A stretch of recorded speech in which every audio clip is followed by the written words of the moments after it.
Ford Motor Company is looking to cut a significant amount of staff, and I've been talking about this for a long time now, at least 2 weeks. I was talking to one of my buddies who's one of the senior managers over at Ford Motor Company, and the word has been for a long time. How many people can they get rid of, and how many people can they keep? What's going on is Anton from AntonDaniels.com. I appreciate you guys for continuing to rock with me. This article right here, because I always like to have the evidence versus just talking. I always like to have the evidence in front of you so I can have a reference point so you guys can understand exactly what we're talking about. And in this Fortune magazine article, Ford's head of, or the CEO of the company, Jim Farley, is saying that they're looking to get rid of a lot of people. And almost exclusively, and I mean 100%, are white collared management jobs, eliminating teams. We know that internal combustion engines are going away. I know people both in the management side, white collar and blue collar. And blue collar people are just as scared because they're not that far removed from what happened in 2008.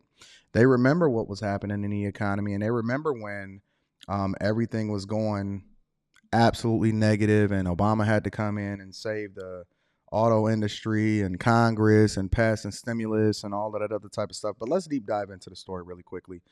And then I'm going to give you my thoughts. So, facing costly investments in electric vehicles, U.S. car makers are following Tesla's lead by laying off staff as the U.S. economy slipped into a technical recession. So, technical recession is basically the specific criteria that they need in order to say that it's a recession, right? But the auto industry is in a pickle, right? They're in a really weird position in that they are making money, the companies are still profitable, and they're not waiting till everything goes bad before they start to make concessions or start to cut staff or start to adjust things according to what they need at the time. Now, I'm going to speak on this both from the business side, basically the company's perspective, and then I'm going to add value from the worker side. So before we get into that, let's read a little bit more, and then I'm going to add the context, right? It said on Wednesday, Ford chief executive Jim Farley confirmed he was looking to reduce headcount in its legacy combustion engine business to fund the transformation to EVs and keep pace with Tesla as much as possible.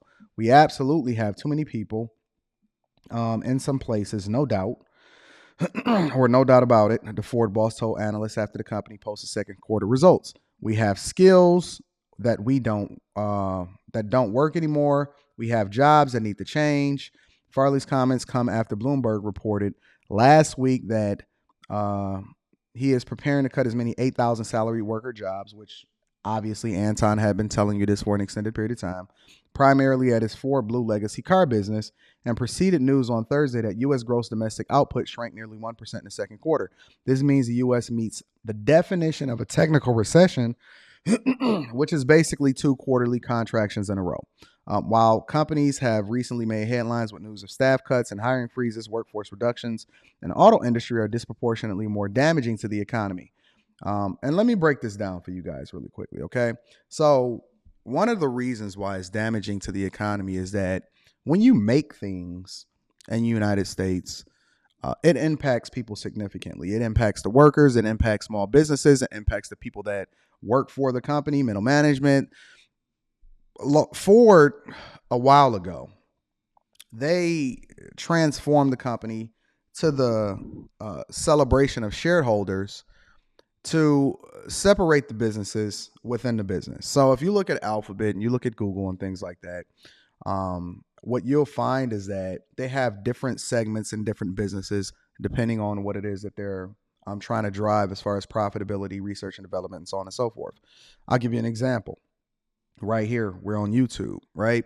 And even Google had transformed into Alphabet, and so that's the parent company. And then you have the Google's ad business, you have Android, you have YouTube, so on and so forth. Similarly, you can look at Facebook, right? Meta has Facebook, Instagram, WhatsApp, so on and so forth. The auto industry is what I call a legacy business. What you see right now is a transformation going on within that legacy business. And they've largely just kind of had everything under one umbrella. They always had different brands, but they all did the same thing, and it was kind of same. They was just selling a different name with a same platform and architecture. Now what you have and what Ford did was transformational, and it kind of went over everybody's head because what they did was they separated the electric company from the internal combustion engine company, knowing that the ICE business, the internal combustion engines, the ICE business is going away. It's going to cost money to fund the electric business because they're just now ramping up. It doesn't matter if they're selling everything that they can get their hands on. Mach-E through the roof.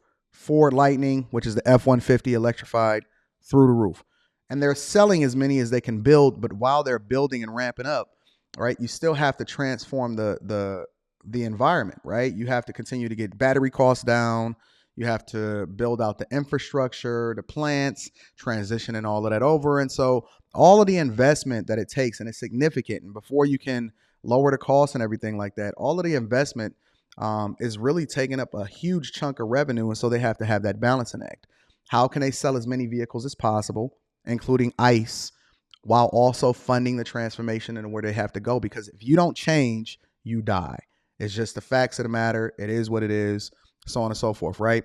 And what Ford learned during the 2008 recession is that it's better to beat you to the punch than have to react to it. Ford at one point, and they were led by a phenomenal CEO at that time, had already foreseen what was happening in the auto industry. And you can tell, you can go and look at vehicle purchase costs, you can look at repossessions, you can look at the average transaction cost of a car, how much people are financing it for, how long they financing it, so on and so forth, in order to try to understand exactly what's going on. And so they don't have to just look at the industry, they can look within their own internal data and tell what's going on, in addition to the idea that they have to fund the transformation.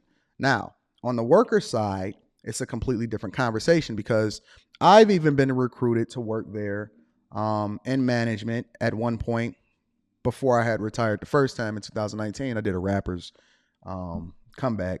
I was even recruited to work there. And when I went through and I seen what was happening, um, I was just like, nah, like this is not the culture. This is not the environment. And so when y'all walking in and y'all seeing these things, don't just look at the rose through rose colored glasses and look at the money that they offering. Look at the culture. And I'm not saying that it's a bad place to work, but look at the culture, look at the industry. It's just as much of an interview of you, of them, as it is of you. If they're recruiting you and you going in and you're trying to find out if this is a place that you want to work, make sure that you're doing the deep dive and the research to understand exactly what's going on so that you can make the best decision for yourself long term, right?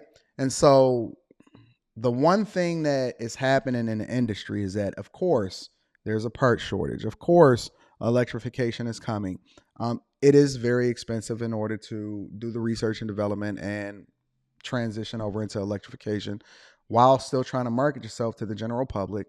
And you still got this legacy dealership network and everything like that. So internal combustion engines are going away.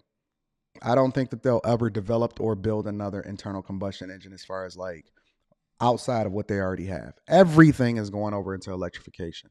Tesla's already there, but they're trying to, head off headwinds because Tesla has its own problems in trying to ramp up the manufacturing and build plants while getting workers, securing suppliers, and so on and so forth. Let's continue to read this really quickly, and then I'm going to deep dive a little bit more. While tech companies have recently made headlines with the news of staff cuts and hiring freezes, workforce reductions in the auto industry are disproportionately more damaging to the economy, including suppliers, dealers, and other associated businesses. Car makers support an estimated 10.3 million American jobs, or about 8% of all private sector employment, according to the U.S. trade group Alliance for Automotive Innovation. Separately, EV startup Rivian, which counts Ford as one of its largest shareholders, along with Amazon, told employees on Wednesday it would need to let go 6% of its staff. The manufacturer of critically well-received R1T electric pickup has been struggling to balance growth with profitability now that risk aversion among investors is growing as the Federal Reserve tightens policy. They said over the last 6 months, the world has dramatically changed, with inflation reaching record high, interest rates rapidly rising, and commodity prices continuing to climb, all of which have contributed to the global capital markets tightening. So basically what they're telling you is that money is getting tight, and even if we do borrow money or we do continue to get money in order to fund the growth of the company, despite the fact that our vehicles are well received, um, it's getting tight out here. It's getting absolutely tight. And so the job of a CEO and the job of the major heads of companies is to make sure that they do the thing that's in the best interest in the company as a whole. Because if there is no company, there is no job. So if they have to let go 6% of the staff in order to make sure that they keep it afloat while they ramp up things and make sure that they're prepared for basically the incoming recession that I've been talking about for an extended period of time, then they have to do what they have to do. So make sure that you guys are very much informed on what's going on from the financial markets all the way into what's happening with these companies, so that you don't get caught up in what's happening. And a lot of you will say, well, I don't work at Ford, but again, let me help you to understand something. It accounts for 8% of all economic activity and hiring from a private perspective. And think about it.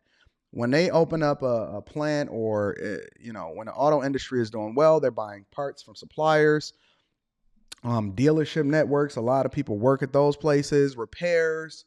You also have to account for roads and taxes and all of the businesses that benefit as a result of the people that work at these places and spending their money, everything. So we're all interconnected as far as what success looks like, and we all have a vested interest in the companies that are a part of, or a vital part of this fabric and this community are doing well. We all have a very, very big part, or we're all interconnected as far as how we're affected with what goes on in the economy. Okay, so make sure you guys stay informed. Make sure you guys stay connected. I mean, even as far as them spending marketing and ad dollars with companies like YouTube that ultimately fund platforms like this, we're all affected by what goes on. So pay attention. Make sure you make informed decisions. I love you. I appreciate you. Make sure you subscribe to the Patreon. The link is in the description as well as pinned to the top of the chat. I want people to be prepared. I want people to make informed decisions, but at the same time, I want these companies to be successful, not just because I'm invested in them, but also because it feeds into the fabric of what it means to have a great country and a phenomenal economy. I love you. I appreciate you guys. If you need to kick it with me personally, email me at antondaniels413@gmail.com. And then last but not least, hit a like for the YouTube algorithm. And if you haven't already, make sure you subscribe to the channel. I love you. I appreciate you. Hopefully you guys are staying safe, but I need you to do me one more thing before we get up out of here. Make sure you share this with your family and friends. We don't want to be successful by ourselves. Every day I'm looking to add value and make sure that you guys are taken care of. I love you. I appreciate you. Stay safe. Peace.